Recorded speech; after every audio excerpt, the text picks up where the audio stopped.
جی رحمت صاحب، آخر میں آپ سے درخواست کرنا چاہوں گی کہ اگر آپ نوجوانوں کو کوئی پیغام دینا چاہیں تو وہ کون سی باتیں ہوں گی جو آپ کہیں گے کہ میری زندگی کا نچوڑ یہ چیزیں ہیں، میں نے اپنی زندگی سے یہ سیکھا اور اب آپ وہ ہماری نوجوان نسل کو سکھانا چاہتے ہیں؟ میری زندگی سے جو میں نے سیکھا ہے وہ تو 14-15 چیزیں ہیں جو میں اصول زندگی کے طور پہ یاد کرتا ہوں، جی لیکن ان میں سے ایک دو کی طرف اشارہ کرتا ہوں.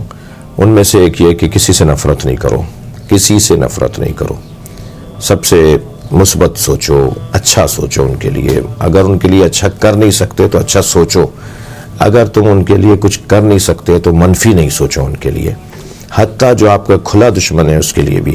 مجھے جو پاکستان میں گالیاں دی گئیں باقاعدہ بڑی بڑی ریلیوں میں، تو میرا خواہش تھی کہ میں ان کو گفٹ بھیجوں، میں ان کو ہدیے بھیجوں، میں ان کو تحفے بھیجوں کہ آپ کا شکریہ آپ نے مجھے گالی دی، آپ کا شکریہ کہ آپ نے مجھے لعن طعن کیا اور میرے اوپر تہمتیں لگائیں، کیونکہ آپ نے اپنے نیکیاں میرے اعمال میں ڈال دیں، میرے حصے میں ڈال دیں، اور جو ہے وہ میری برائیاں آپ نے لے لیں اپنے اوپر. تو ہمیں مثبت دیکھنا چاہیے، نفرت کسی سے نہیں کرنی چاہیے.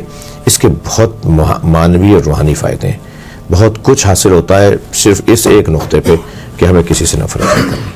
بہت شکریہ علامہ صاحب آپ کے وقت کا.